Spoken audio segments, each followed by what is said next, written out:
Okay. So we're going to get started, and we have two topics tonight. The first is Susan talking about her trip to Holland and Belgium. And then I'll talk about my trip to Lisbon. And I'm just going to talk about northern Israel rather than the other places I went. And I'll talk a little bit about that. Okay, so Susan, go right ahead. Okay, I'm gonna do the share screen. It's thundering at my house. Yeah, it's Ooh. thundering here too. Yeah. So I just sent have to it over. I had it earlier. I just really? sent it along, so it won't last long.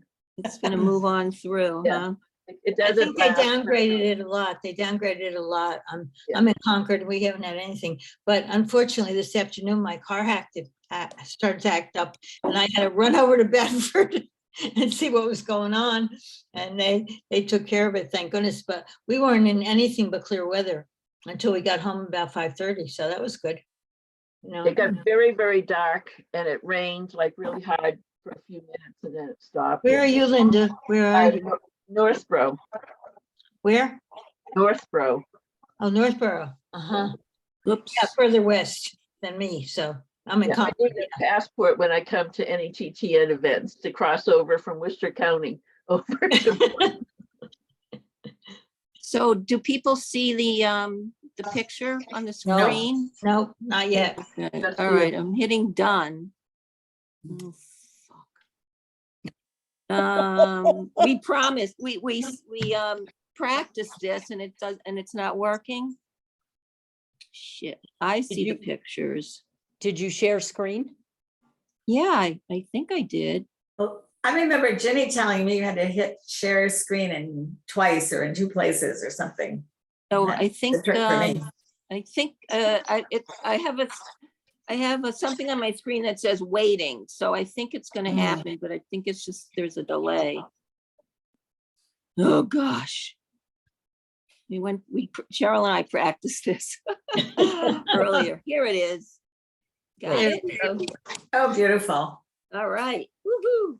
Oh, Okay, boy. so this trip took place in mid-April to the beginning of May this year.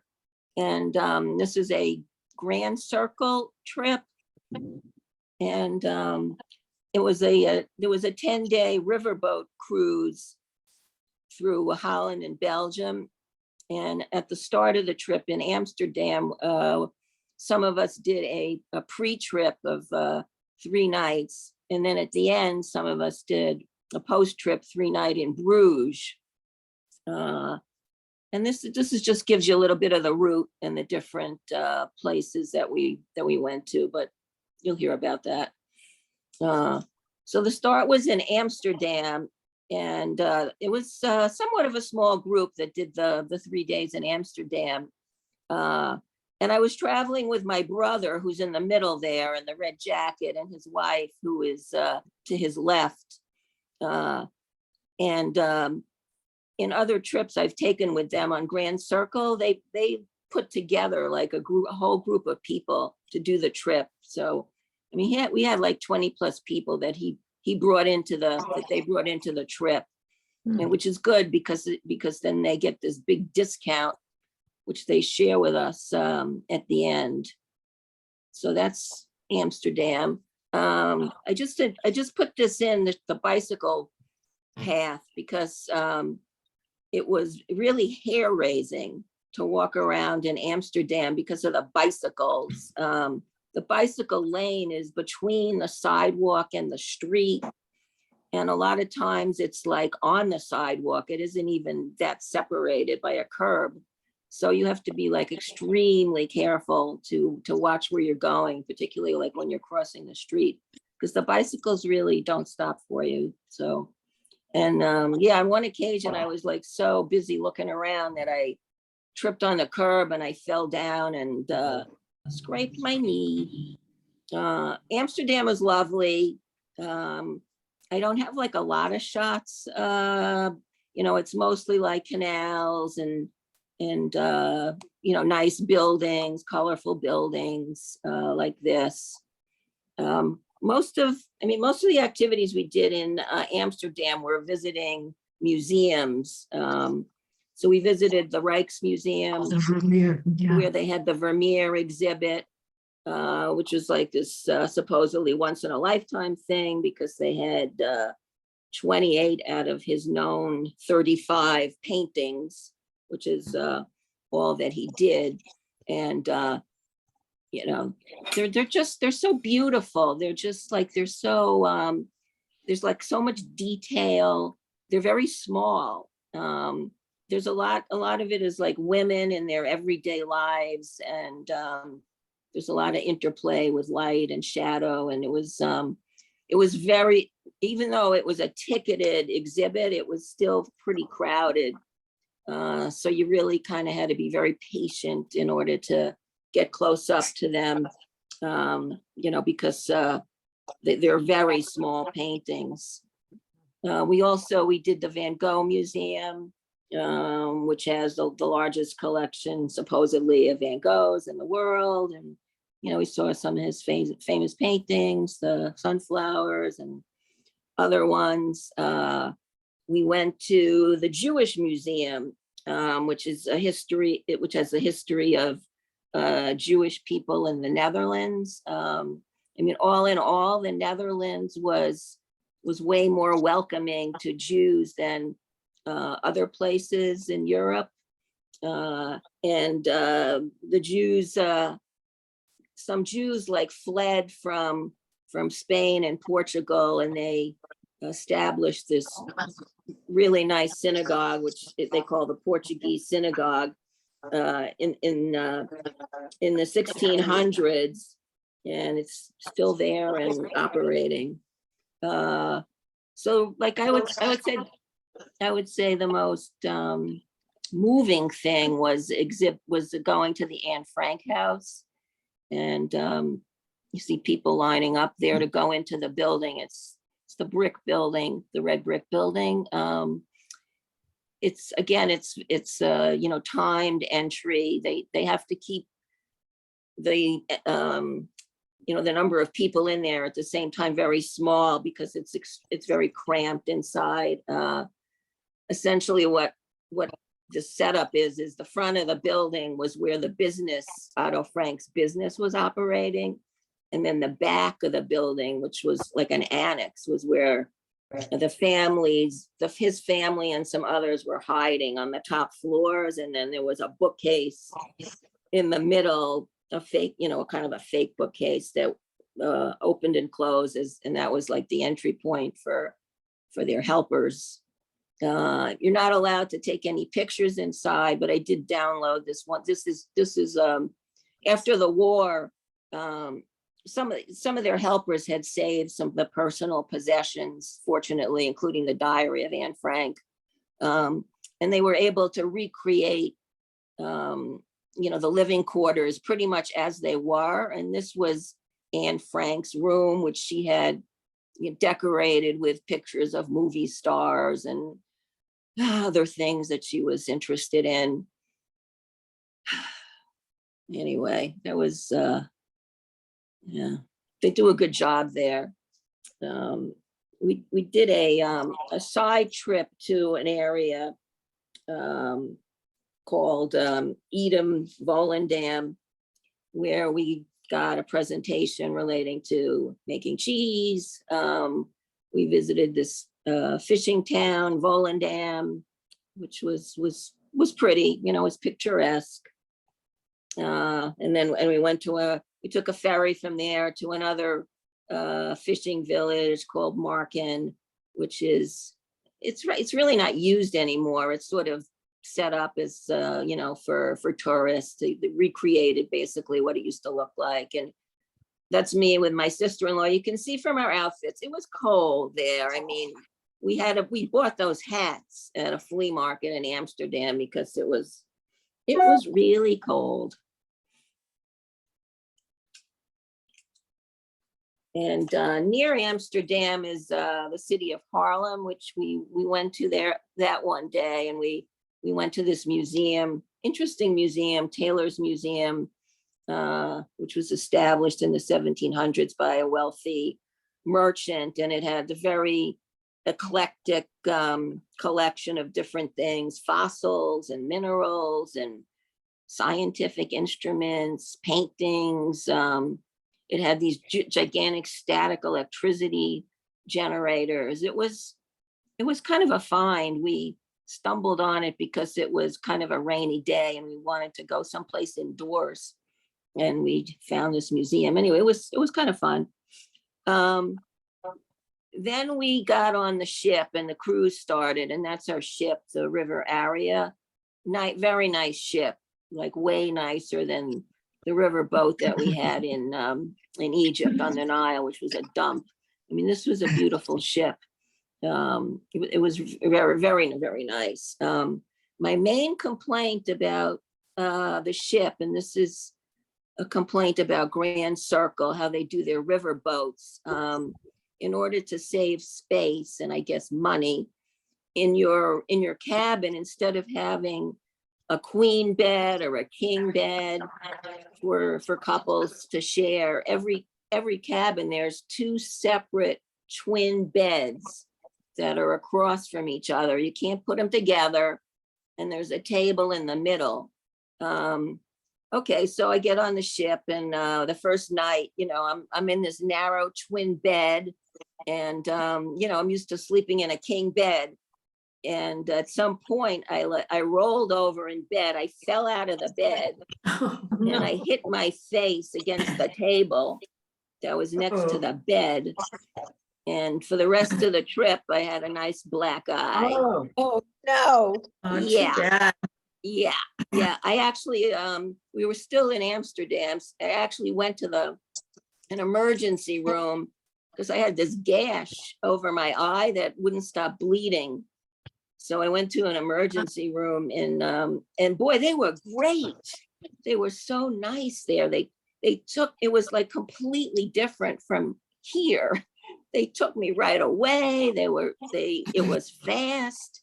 And the whole thing, including a CAT scan of my head, was $350. So it was a bargain, but I'll get the money back from insurance.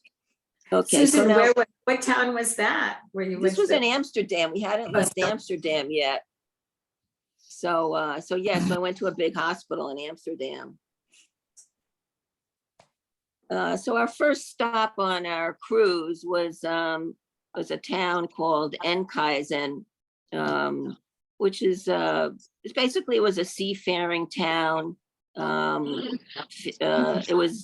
was called they called it the Herring City. There's very nice, beautiful buildings that have survived from the 17th century, and that's one of the buildings that's a building they call the Dromedaris, which was a public weighing house, whatever that Are we is. supposed to be seeing a picture? You don't see it? No. No, Oh, no, black screen. oh, I don't know why. I see it. It's been delayed. It's been delayed as you've gone through. It's Really? usually come, but they've been slow. Oh, shit. You don't see anything? Yeah. No. Oh, well, I don't know what to do. I mean, I see it. Maybe Anybody you have any should hit forward suggestions? again. Seeing anything? Yes. Yeah, we're seeing a picture of you. Okay, yeah, that's the harbor of the same town. I mean, currently it's basically like a place for it's a yachting and boating place. Okay, so our next, oh yeah, okay, while we were there in Enkhuizen, we visited do you see that picture? Nope. It's me and No. my brother and my sister-in-law with a windmill in the background. Nope. Oh, fuck. Oh, God. Maybe if you go forward and go back. There's windmills. We saw a page with windmills. Okay, I'll keep going. All right, so the next stop was the windmills of Kinderdijk. This is a location where they have 19 original windmills from the old days, you know, that were built in the 1700s. And they were used to manage water levels. I mean, they weren't used for power, they were used to manage water levels. Do you see that picture? That's a picture of me with the windmills in the background. Nope. Not yet. I think it's just taking a while for it to load. Oh, this is ridiculous.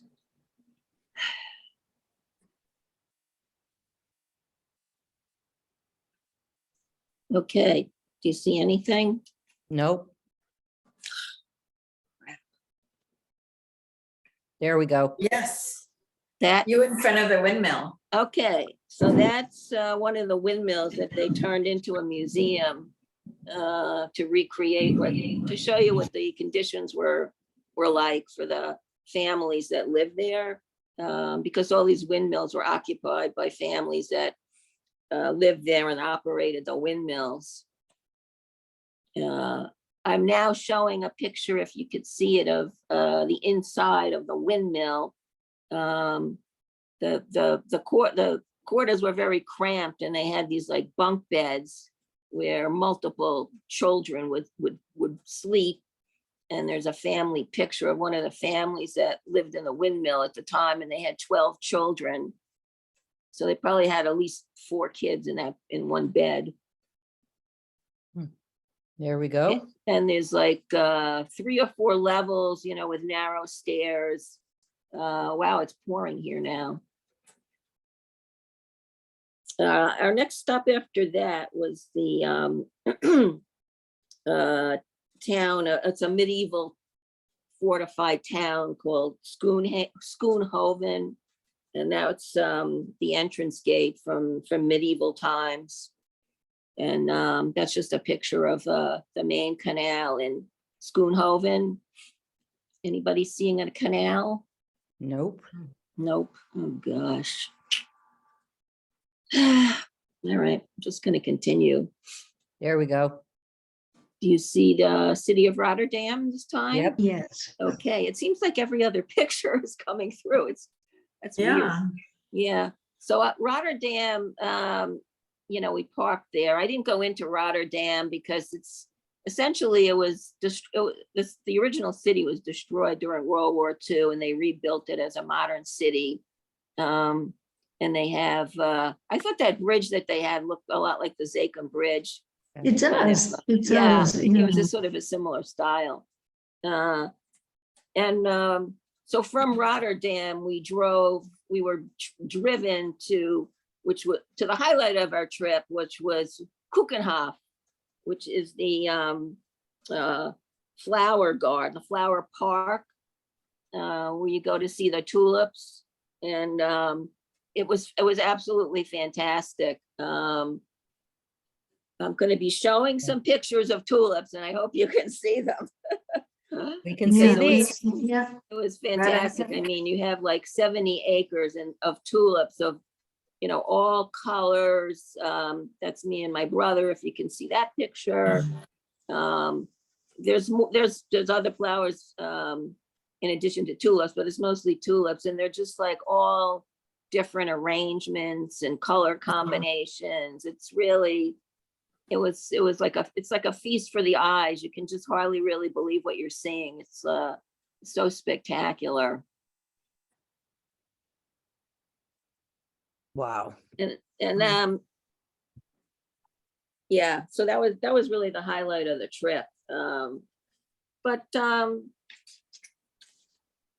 And then after that, we went to a tulip farm, and we were there was an area where we were allowed to pick tulips. And so everybody picked a bunch of tulips to take back to put in their cabin on the ship. So that night, it was announced on the ship that a couple of people had tested positive for COVID. And we didn't know who, they wouldn't say who, blah, blah, blah. Okay, and my brother he kind of freaked out because on our bus trip to and from the tulip farm, one of the people in our group who was sitting across from my brother was violently ill, coughing and apparently throwing up and blah, blah, blah, blah. And anyway, the next day, I don't think it was from that guy. The next day, my brother tested positive for COVID, Oh, and we still had like 3 days left, I guess, on the cruise. So he was confined to his cabin, and they made his wife stay in the cabin too, even though she never tested positive. But I snuck her out and during the day to go around with me after when nobody else was looking. Yeah, as the days went on, more and more people were sick. A lot of people were sick, okay? And some people tested and were positive. Some people tested and said they were negative. Some people would not test, even though they were sick. So, it was kind of a mess. did they Okay. provide the test kits or did everyone? Oh, I they know, had, they had test kits on the ship. Yeah. But the thing is that they don't take COVID as that seriously over there. They don't do Paxlovid. They said to my brother, we'll take you to a doctor, but they're just going to give you like the over-the-counter stuff to deal with your symptoms. So it's not even worth going. And so he was pretty sick. But unbelievably, one of the women in our group had Paxlovid with her that she had obtained previously when she had COVID, but she never took it. So she gave it to him. And so he was able to take the Paxlovid, which was good because he was pretty sick. So this town, Vera, was a lovely town, very, very nice architecture. And the day we were there, the whole country it was a holiday, and they were celebrating King's Day. It's the birthday of the current king of the Netherlands, Willem Alexander. So everybody has a day off, and they were all gathering at the town hall. And this was the town we happened to be in when they were celebrating. And they had a band, and a lot of people were wearing orange because that's the national color. That's another picture of the town. I mean, it was a really very scenic town, and it was and there were fortifications in the town because it was involved in the Napoleonic Wars somehow. And oops, now I don't have a picture. Holy crap. Jeez. Now my screen is black, people. It does seem to be alternating. Every other one is black. Yeah, but I'm not getting anything. I don't know. I don't know what to tell you. My screen is black.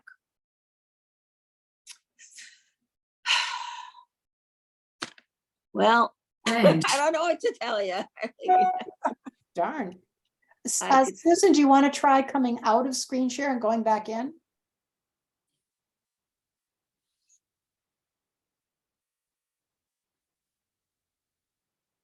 Did we lose her altogether?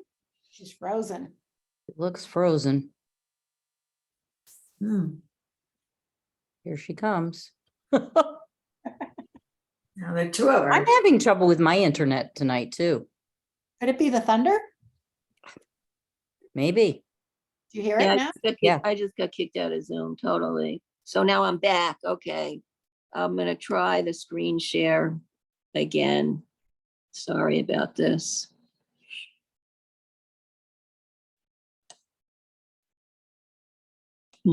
See where I left off. Just give me a minute there isn't that much left, so.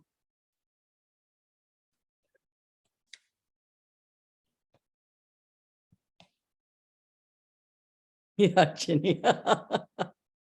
What'd you say? I said, you're looking up at the thunder. I'm hearing it Yeah, too. it's like loud. 2 streets over. Yeah, we've still got thunder here in Arlington. Did you hear we had a bear here earlier? Oh, I yeah, yeah. heard. Oh, yeah.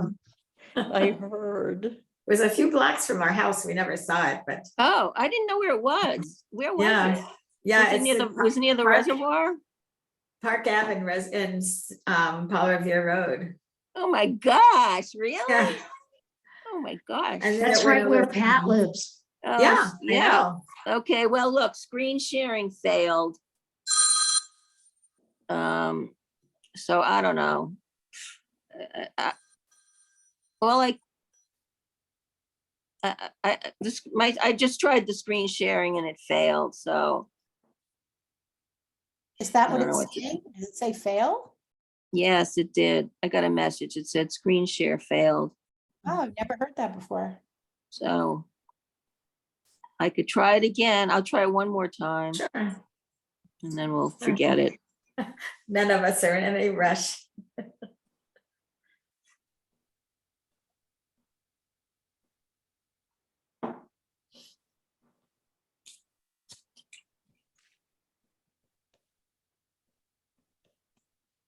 The bear went over to Wilson Farm after.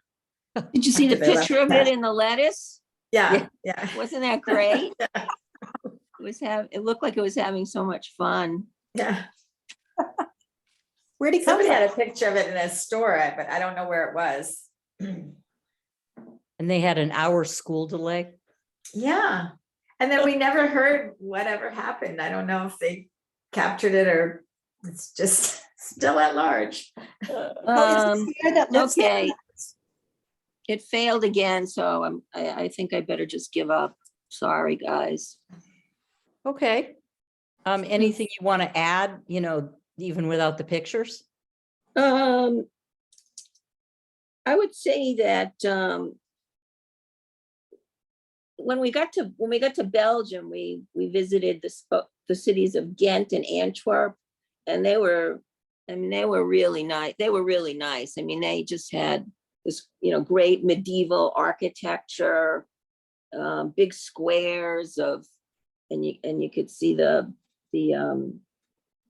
architecture from the 1500s and 1600s.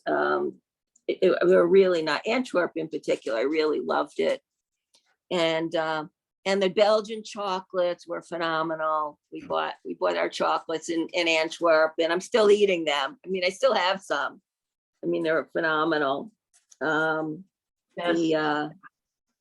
The waffles also fantastic. I was going to show you a picture of waffles, actually. The first time I had the Belgian waffles, it was like with fruit and chocolate on it. Oh my God. I thought I just died and went to heaven. It was so good. It was just so good. Brew. Belgian waffles are basically that they're fluffier. Yes, they were fluffier. Yes. Just so good. Bruges was the last place we went was Bruges. Bruges is beautiful, but it was the day we got there.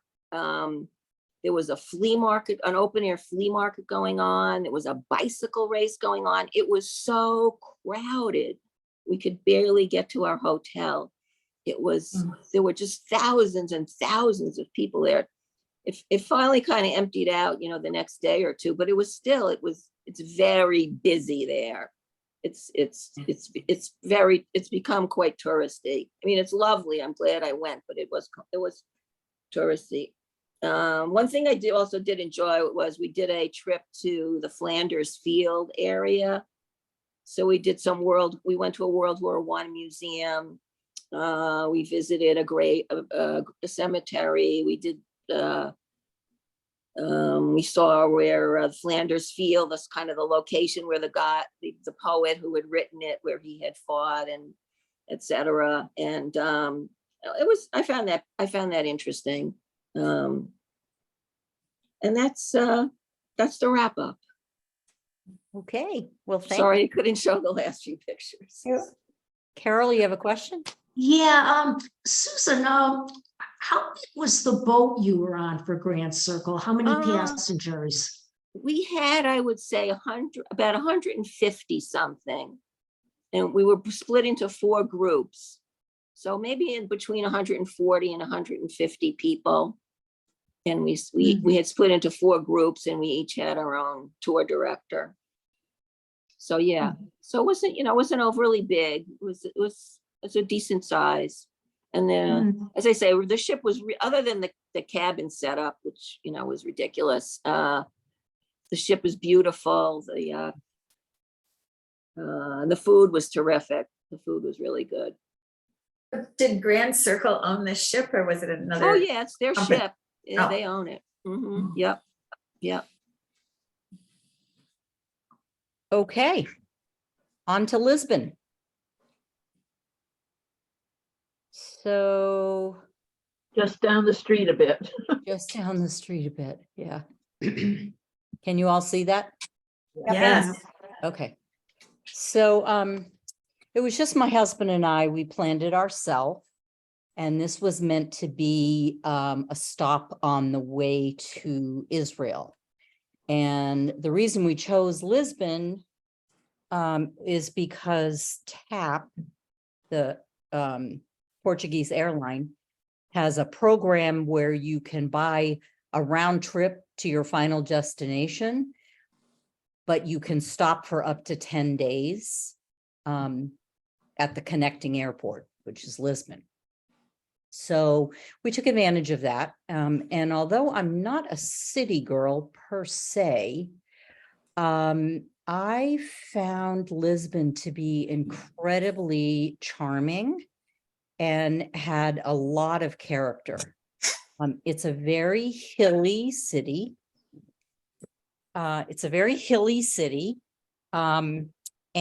some of it was destroyed in an earthquake in the 1800s, and some of it wasn't destroyed, and so it's much older. I'm sorry, I just had to move into a different room. So the buildings are these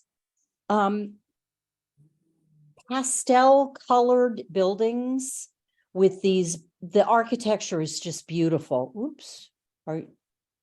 The architecture is beautiful. Some of the buildings have tiles. Some of them are just pastel. Some of them have these wrought iron balconies. And all the buildings are a little bit different. The part of I think there is a newer part of Lisbon that has, quote unquote skyscrapers, but that's not the area near the river that we ended up going to.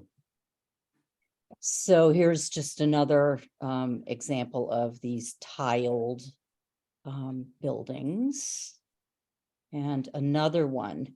And the thing you'll notice here is the sidewalk. Lisbon has a signature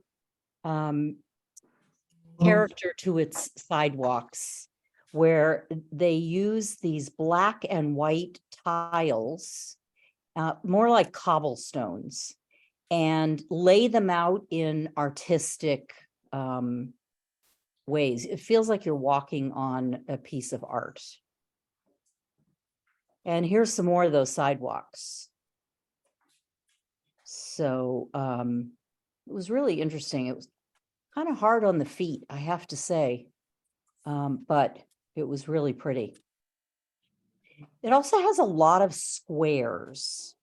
And in these squares, a lot of people just hang out. I mean, there were people, playing music, and there were street performers, not necessarily at nighttime. There were some that were, looking for money, but a lot of them were just, sitting there playing. People hang out. It was really beautiful. So here's another street.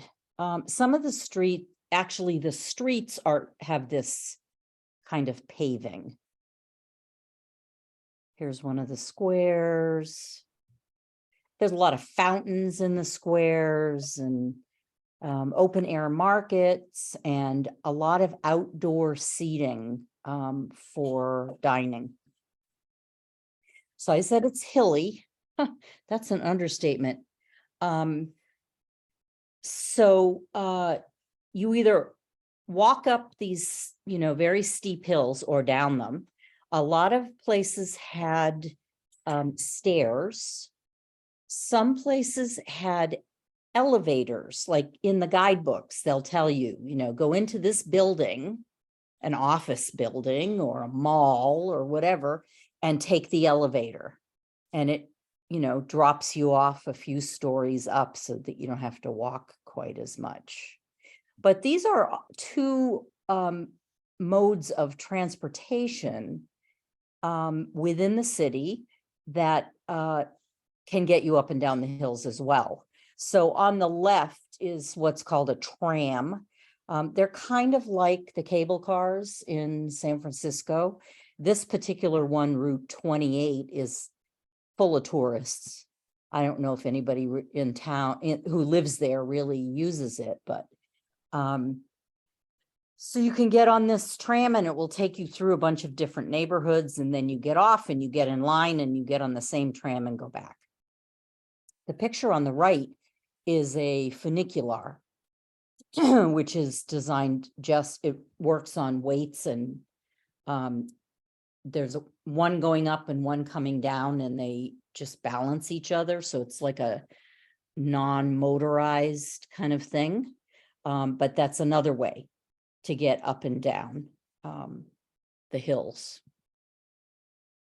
This is called the Santa Justa elevator. And not only does it take you to another level of the city, but it also is at the very top. You can see the rectangular area, and that's where people there's beautiful views of the city. We didn't actually go on the elevator. The lines were way too long. But from the top, we were able to go out onto the platform and look at the views. So these are a couple of the views that you can see from the top of this elevator. And the one on the left is looking out towards an old part of the city that was not destroyed by the earthquake. It's called Alfama. And you can see on the top right left corner of the picture, there's a castle up there. That's the Castle of St. George. And on the right-hand side is Rocio Square, which is one of the big squares in town. This is actually not from that viewpoint. Lisbon has a lot of places that they call viewpoints, and they're like public parks where you can look at, it's right on the river. You can also look over the red tile roofs. They're called miradoros, and people just flock to these viewpoint areas. You could take pictures all day there. This is a monastery. This is the Rua Augusta Arch, which was leading to a big square beyond it where you can see a statue kind of illuminated in the setting light. And then the Tagus River is beyond that. This Rua Augusta is a pedestrian mall that runs the entire length of the center of the city. Uh-oh, there we go. So people said to me, you see one church, you see them all, you don't need to go into every church. But I didn't find that to be so. I thought that the churches were very unique and very beautiful. So this church from the outside looks like nothing. But when you go in, everything is gold. everything, all the naves on the side, the center, you know, altar and that stuff. It was all gold. It was absolutely stunning. Here's another church that was kind of different. It has more like domed ceilings. So the picture on the bottom, I just like pointed my camera up to the roof, and that's what it looks like. This particular church is no longer functioning as a church. It's used as a national pantheon, which is a place that pays homage to people who are important in the history and the culture of Portugal. So in addition to some of the explorers being honored, they're very proud of their explorers, Magellan, da Gama, and all those people. There were, there were like poets and soccer players and political leaders and, all kinds of different people who had honor paid to them in this building. This is the train station, which was just a beautiful, beautiful building that was right on the square of the same name. So this is that castle that I had mentioned before, Castello de St. George, in the Alfama area. This is one of the highest, this is the highest area. You can go into the castle or you can walk around the castle grounds. No, this is not San Francisco.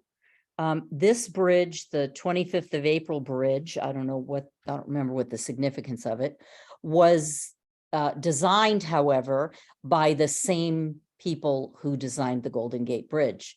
Hence, it looks so familiar. And way on the other side, you can see a little thing sticking up with what looks like a cross on the top. That's really a Christ the Redeemer statue that is a replica of the one that's in Brazil, which was a Portuguese colony. The area in town where all of the explorers left from is called Belgium. And this is a tower where they would have to, before they could enter the river, they would come to this and pay their taxes or register or whatever they needed to do. There's actually two of these, one on either side of the river. This is the Hieronymus Monastery and Church. And this is where the monks would send their blessings, before these explorers left, and where they were received when they came back. The inside of the monastery, the cloisters, is supposed to be really beautiful. Unfortunately, the lines were horrendous and there was absolutely no shade, and we elected to skip it. But we did go into the church, which is down on the right. And this is the exterior of the church. They're very, very detailed and ornate. So here's the interior, all these, buttresses of the ceiling and the stained glass. And this is the actual burial place of Vasco da Gama. The last day we were there, we went to Sintra.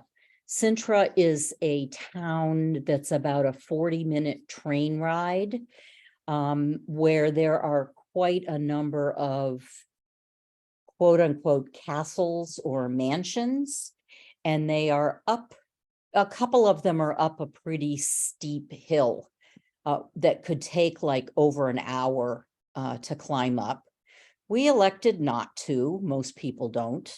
So this was the little tuk-tuk. It's like a golf cart, like a three-wheeled golf cart that we took up to the top. That was kind of fun. This is not my picture. I didn't get a good picture like this, but this is called the Pena Palace.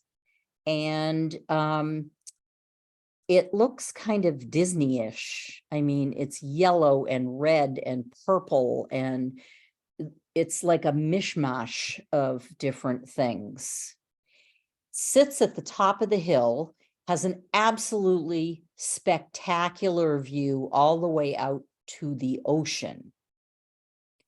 And as you walk around, the gardens are absolutely beautiful. And there's all kinds of interesting, whimsical pieces to the arches and the doorways and the fountains. And it's just a really fun, interesting place. And this gargoyle kind of looking guy with the tiles on either side. And so this is kind of the ramparts. You can walk around the outside of it. This is the view out to the water. These are the grounds, man-made, quote unquote, lakes, and very pretty paths. And there were some buildings here and there and some fountains. And I know of a person who went there and didn't even go to the palace. All they did was walk around the grounds. This is another castle that we didn't go to, but this is the view of it from the Pena Palace. This is a Moorish ruin, basically, that again sits up very high and has beautiful views. This is the second place we went to, Quinta de la Regulera. I don't know how to say it right. Anyway, it also is known for its gardens, just absolutely beautiful, with towers and plantings and walkways. And you can't see it very well, but the Pena Palace is up at the top of that hill that you can see there. And all kinds of places for people to scramble in and out of, and beautiful fountains, tile work, art. This was a walkway that was lined with statues of Greek gods. So let me just back up there for a minute. One of the things that I was really surprised about, we were there at the beginning of May, like we got there May 5th. And it was billed as shoulder season. And summer season supposedly doesn't start until the middle of June. I couldn't believe the number of people in some of the more popular areas. For example, this castle has a, I forget what it's called because we didn't go on it, but it's a circular walkway that goes down like 5 or 6 stories into the ground, and it connects to all these tunnels, and it has all kinds of imagery to do with masonry and Knights of the Templar. The waiting line to go in this was 2 hours and 15 minutes. I couldn't believe it. If that's shoulder season, everybody was there instead of, you know, here on this beautiful pathway with Greek gods. But it was just crazy. It's the pandemic season. I guess so. Everybody's traveling. Susan, you went to Lisbon, right? Did you go to Sintra? Yes. And were you able to go in that thing? In the thing that goes down? I'm not sure what you're talking about. Was it like a well? It was It something that, almost looked like a well, but you walk down in it. I remember looking down something. I'm not sure if we climbed down there or not, but I don't remember having to wait other than for the train. Oh yeah, this was crazy. It was crazy. I just couldn't believe it. Anyway. Okay. So on to Israel. So we were in Israel when all of that rocket fire coming from the Gaza Strip was happening. Oh, My husband is pretty familiar with Israel and the politics and is very well connected with it. And I just had to trust that he thought that we were safe. Can you guys see my cursor? Yeah. Okay. Yeah, yeah. So here's where Gaza is. And this is where the rocket fire was coming from. And most of the rocket fire was aimed east from there. So Gaza can send rockets as far as Tel Aviv, which is this red dot on the coast. We were way up here near Lebanon and Syria. So we weren't anywhere near any of this. And by the time Tel Aviv was at the end of our trip. By the time we got to Tel Aviv, there had been a ceasefire and it was all fine. But we were just kind of playing it day by day. So anyway, the pictures that I'm going to show you are all from northern Israel. And I'm only showing you northern Israel for two reasons. One is that the time we spent in Jerusalem and Tel Aviv were visiting friends. We really weren't touring per se. And the other is that I've shown pictures before, especially, I think it was even within the last couple of months, of the old city of Jerusalem, which is fascinating and I love it. But I want to show you now northern Israel, which is one of my favorite areas. So southern Israel is a lot of desert, but northern Israel has hills and green and scrubby kind of brush. And this is where there are rivers, and there's a lot of hiking up in this area. So this is just kind of a scenic view of, you know, what the landscape looks like. Oops, went the wrong way. And some of the areas are kind of rocky, but you can climb. There's national parks all over the place with very well maintained trails for people who want to hike. The wildflowers were blooming. I love it when there's wildflowers there. In this particular hike, can you see the holes in the rocks? Those are like caves where people in biblical times lived and were used for shelter throughout the ages. Again, flowers just like everywhere. We stayed at an Airbnb when we were there, and our Airbnb had a balcony that overlooked the Sea of Galilee. So this is the area where Capernaum, Nazareth, Tagba, and the Sea of Galilee. This is the area that I was in. So we had this beautiful view, and at night, all the lights there are the city of Tiberias. Oh, let me back up. So the first day we were there, I started feeling sick. And the second day we were there, my husband started feeling sick. oh no. Cold symptoms. Not terrible, But yes, we both had COVID. Mm. Which I was kind of surprised how freaked out I was about being in a foreign country where you don't know the ropes and you don't know the rules and you can't just go into the drugstore and, find the cough medicine. Fortunately, my husband speaks and reads a bit of Hebrew, so that was helpful. And the people who owned the Airbnb where we were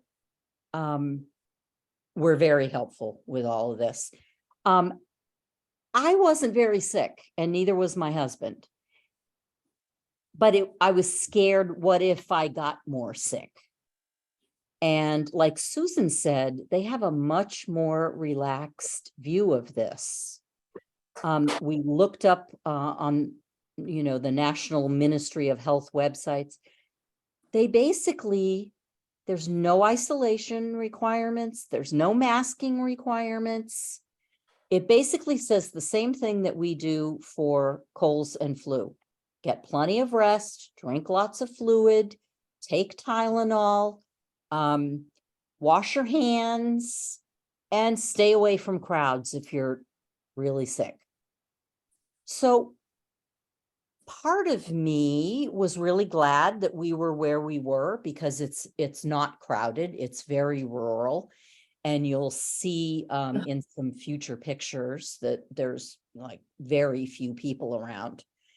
So we kind of cut our days short. We still did what we wanted to do. We cut our days short and we came home and napped. I was not comfortable going out to restaurants, even sitting outside.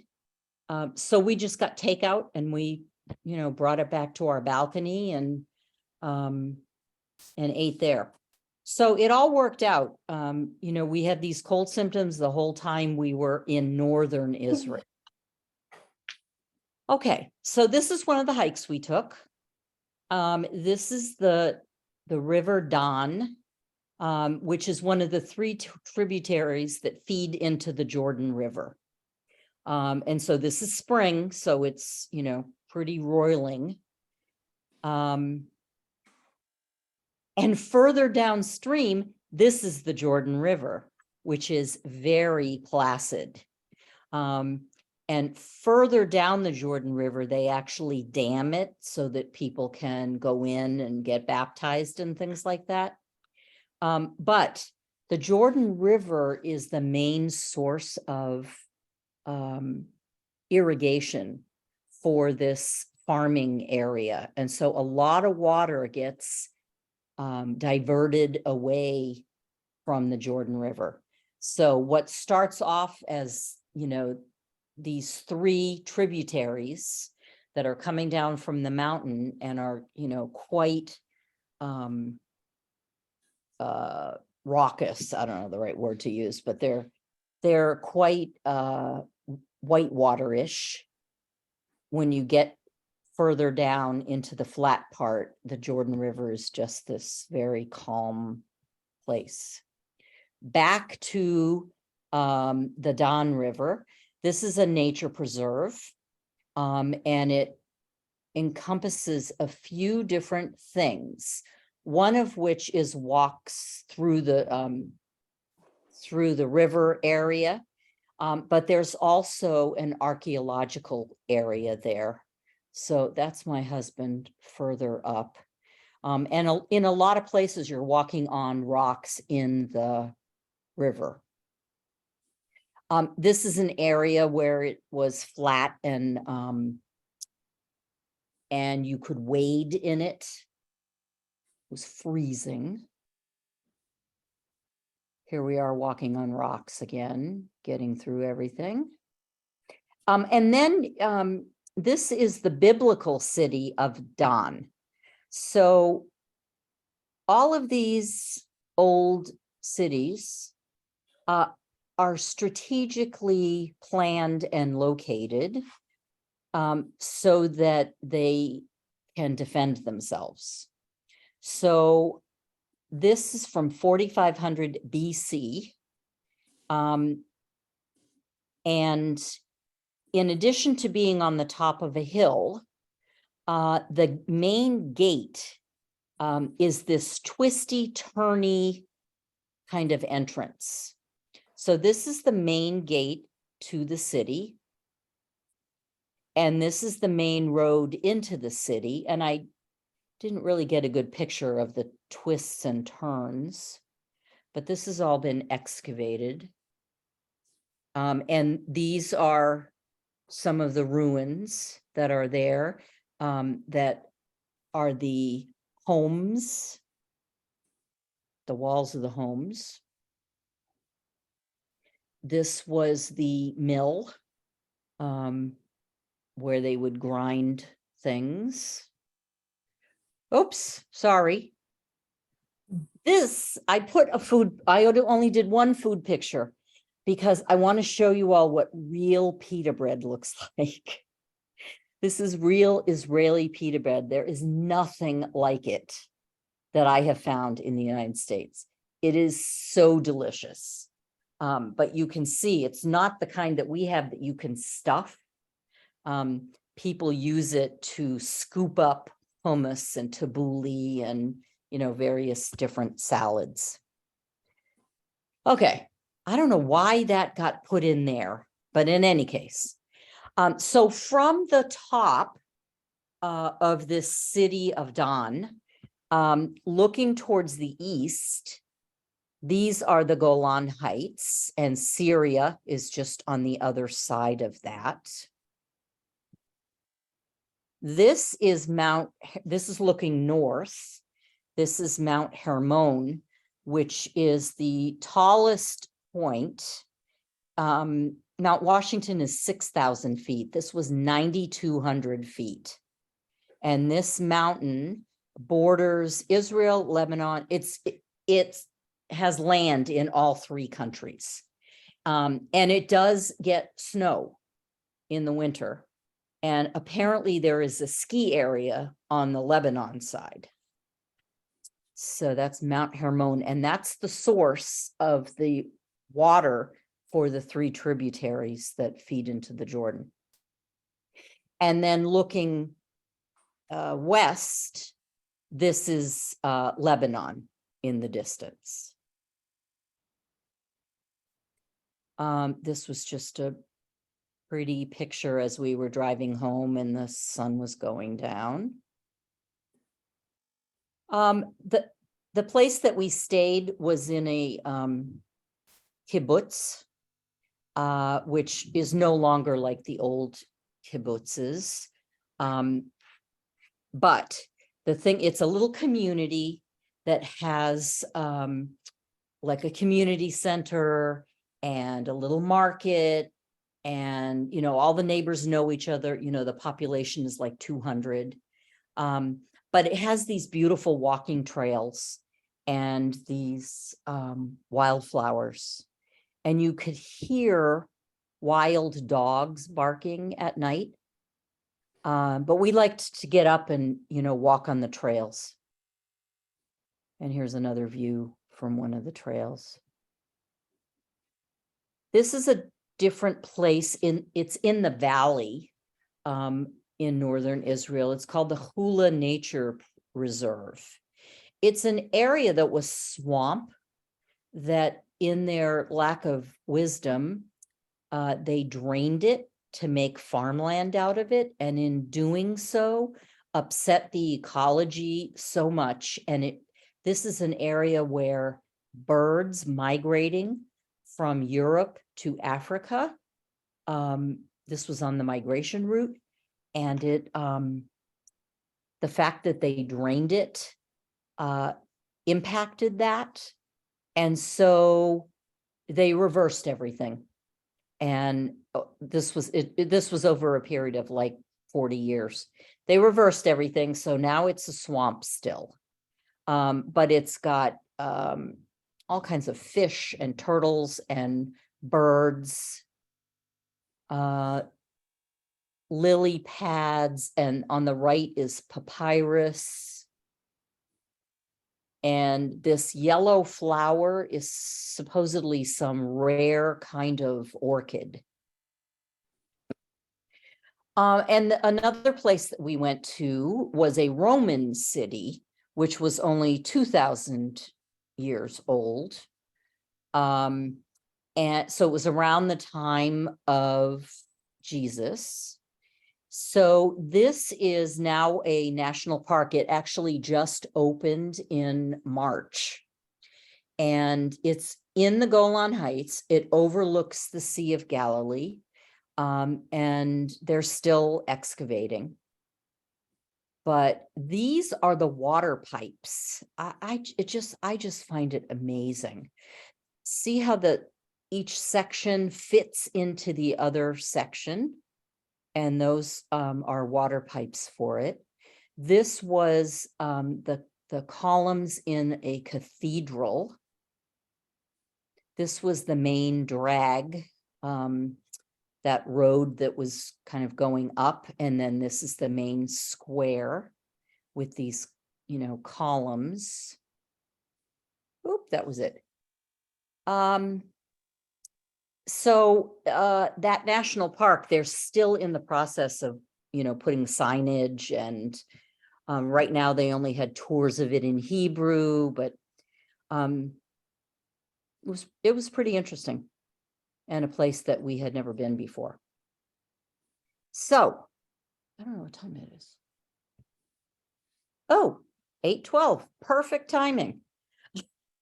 So Carol, when you go and you go to Nazareth and Capernaum, and that's the kind of landscape you're going to see.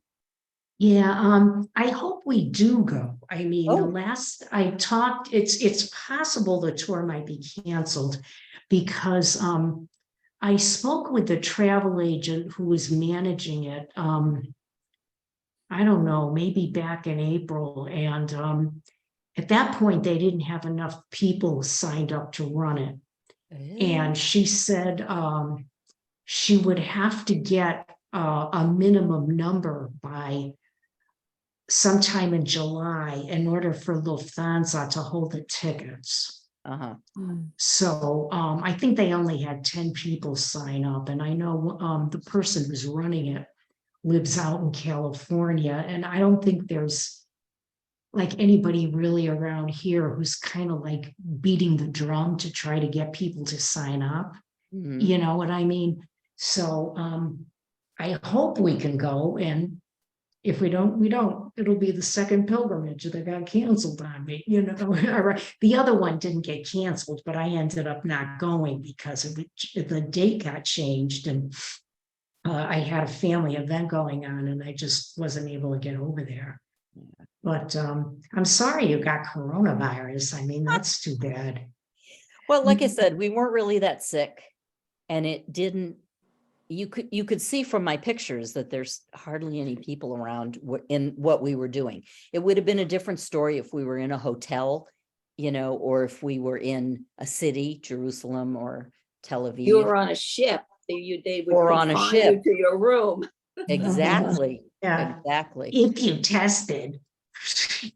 Yeah. So, yeah, it lasted 3 or 4 days, and Then I'm really glad. I'm really glad for you. When I got coronavirus, I got pneumonia afterwards. I was sick for a month. Yeah. Yeah. Well, I've had 6 vaccinations. So have I. So hopefully all those 6 vaccinations made it as mild as it was. Probably, yeah. No, I had them too, but I had asthma and it just went right into my lungs. Oh, Yeah. Well, it was kind of shocking, you have to wait, I forget, 2 minutes or something to look at your test strip. Mine was like a beacon within 10 seconds. yeah. That's what people say when it's positive. Boy, it happens just like There was that. no question it was Yes. positive. Yeah. So, Well, very good. How long were you in Lisbon? 4 days. Yeah, because you did a lot. I There was did. a lot. There was a lot to see. Yeah. Did you drive while you were there? No, No. not in Lisbon. Yeah. Is that what you're asking? Yeah. Yeah, no, we didn't get a car in Lisbon. we walked and we took public transportation where Yeah. we needed to go. It was pretty easy. You've Do been there, people right? speak, Susan? You do told me people so. speak English there? For the most part. Yeah. I mean, everybody in the tourist areas did, anybody who works in tourism. There were a couple of people, we got lost in the Alfama neighborhood, and I was like, they say, go for the river, and then you'll be able to find where you need to go. But there were people that didn't speak English. One of the coolest things that happened in the Alfama neighborhood was we were walking down this back alley, and there's this little old lady sitting outside the doorway to their house with a card table selling homemade liquor. It's called gingina, and it's this sweet cherry liqueur.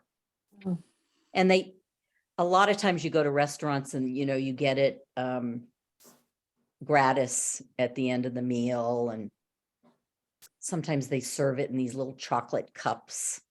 Anyway, it's very sweet. It's like Manischewitz on steroids. Anyway, this little old woman is sitting there with her gingina and these little bottles with corks. And she gave us a free sample. No English. This is all, sign language. And then filled the bottle, charged us $1 for what turned out to be like 6 shots of gingina. Oh. My husband gave her more money, but she was so sweet. And she's like waving as we're leaving. That was- Alcoholic? Sorry? It is alcoholic. Yes. Yes. Very sweet. Very sweet. It's like really common there. No, a nightcap for you. Exactly. We took it home, and every night we had a shot. Sounds good. Yeah, that was fun. I like those, getting off the beaten track and, finding unusual things like that. But like I said, I was shocked at how many people were there in Lisbon. It was amazing. That's the way it is now, or it Yeah. has been anyway. Yeah, people are traveling. People are traveling. Yeah. Okay. So thank you, Susan. I'm sorry, Yeah. a couple of slides. I didn't work. think I have to delete my Zoom app and restart it, because maybe there was some glitch with Zoom. So anyway. Okay. I have to try something. Okay. So I forget, next month, I think Jill is gonna present on her trip up the coast of the British Isles, like in a Zodiac or something. I forget exactly what it Shoot. was. Okay, sounds good. And then in August, is it that we're gonna hear about Tahiti finally? Yep. Awesome. Looking Yeah. forward to that. Okay. All right. Happy Good to 4th of see July, everybody. everybody. Good to see you.